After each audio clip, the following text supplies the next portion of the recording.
everyone, it's Meg, and today I'm going to be sharing with you guys the books that I'm hoping to read during spring. Spring has definitely become my favourite season over the past couple of years.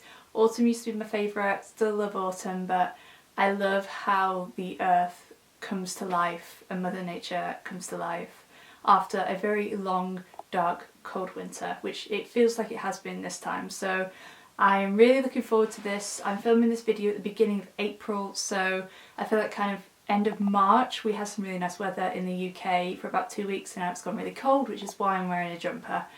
But hopefully we will get some nice weather, hopefully in the next couple of weeks, which is very exciting. So obviously spring is a very short season, so it's only maybe just over like 2 months long. So I feel like my TBR is possible, but obviously depending on what happens, April is a very busy month for me also, so we will see what happens, but I am very much excited to read all of the books that are on this list.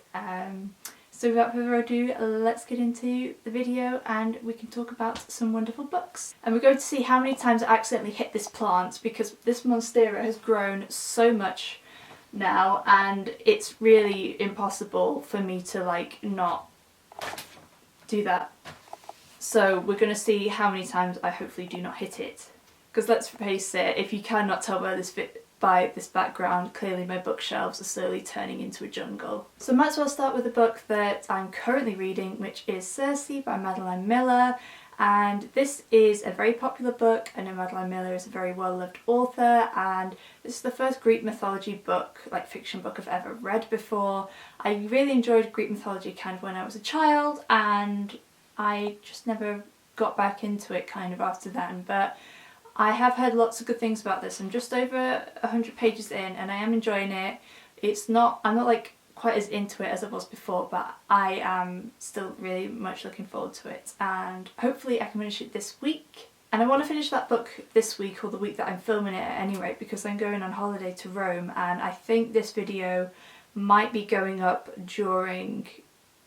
whilst I'm away, if that makes sense. So I'm going to take 2 books with me, and the first book I'm going to be taking is Musty Better by Kate Weston, which is the sequel to The Diary of a Confused Feminist, and that was one of my favourite books of 2020, and this sequel came out in February.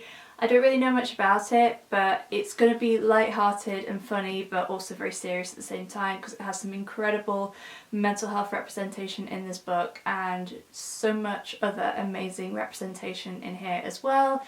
So I'm really looking forward to it. Like I said, I don't really know much of what it's about. Synopsis doesn't give much away, but I feel like it's just a really good, easy holiday read, which I'm really looking forward to. And I feel like going on holiday is not complete without taking a romance, which is something, I don't really read a lot of romance these days, but this book I gave into the hype for, so we're going to see how it goes, which is the Spanish Love Deception by Elena Armas.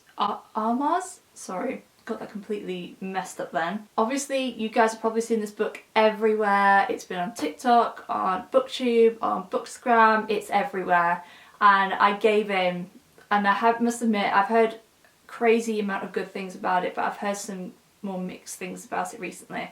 So I'm really intrigued to just kind of see what I think of it, especially since I don't read like straight up romance that much anymore. So we will see how this goes. And I also have another Greek mythology retelling that I am hoping to read, which is Ariadne by Jennifer Saint. Again, this is another very popular book that I've seen everywhere, and apparently it's meant to have lots of like amazing like women, feminist, those sorts of representation, and I'm just here for it. All the incredible books about incredible women, I'm just absolutely here for it right now. So that's mainly why I picked this book up, and I'm really intrigued to see what I think of it. I hope I really enjoy it as much as everybody else does, but honestly this is definitely one that I want to get to very, very soon. Next up we have Delilah Green Doesn't Care by Ashley Herring Blake. This is a book I found whilst looking for some new releases for this year when I was doing my anticipated releases video at the beginning of this year, and as soon as I heard about this book I knew I had to have it, and I'm actually really enjoying the cover. I'm not usually a massive fan of like people on the cover of books, but but I do enjoy this one for some reason, and this is like an adult sapphic rom-com. I think it's kind of like a rom-com is kind of what it's like, and I'm just really looking forward to reading this. I'm going to read this. I'm going to Cornwall with my friends on our first girls' holiday in May, so this is the book I'm going to take. I don't really know how much I'm actually going to read whilst we're there, but I am really looking forward to this. It's definitely one of the books I'm most looking forward to on this list. And next up we have a poetry book, and April is actually National Poetry Month, or World Poetry Month. I think it's National Poetry Month. And obviously you guys, I know I love poetry. I'm actually doing Escapril, which is like a poetry writing challenge throughout the month of April to celebrate National Poetry Month, which I love. And I don't really know what poetry collections I specifically want to read. I have one poetry collection, which is this one right here, which is Callers What We Carry by Amanda Gorman. This is a collection I know I definitely want to read this month, maybe in my 24-hour readathon, because I didn't get to do it in March. I don't know why, just timings don't always work out. But I'm really looking forward to this collection, as I am with all my other books. This book seems to use quite a lot of different forms of poetry, which I'm really interested to kind of see what I think of it.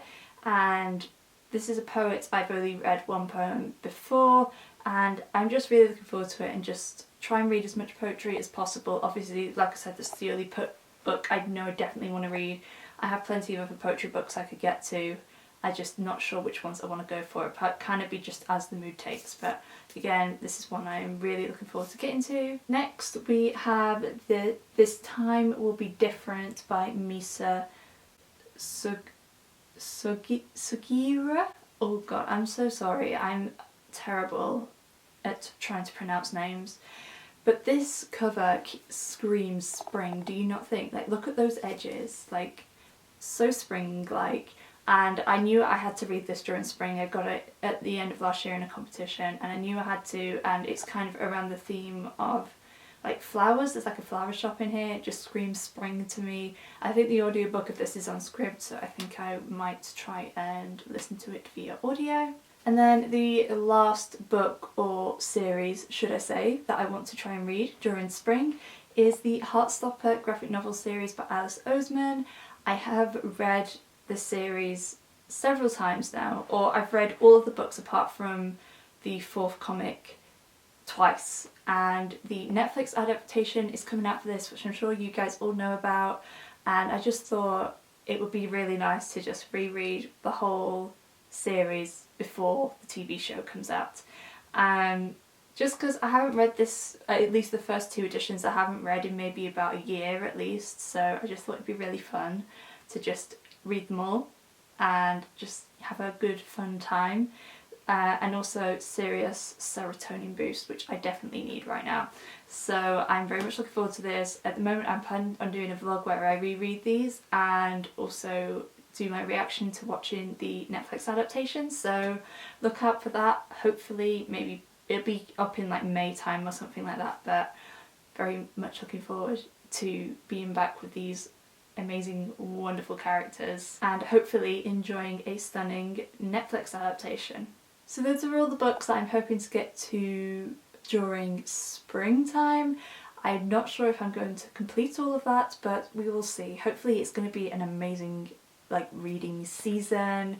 Lots of books I'm excited to read, some rereads, some poetry, just all the good stuff. So thank you guys so much for watching this video. Let me know in the comments which book you think I should kind of start off with on this pile, and also let me know some books that remind you of spring, some books you are hoping to get to during the spring season, and let me know your favourite season in the comments down below. It's always very interesting hearing everybody's opinions on what season they love. Like I said, spring is officially my favourite season now. Autumn is second, so let me know in the comments down below.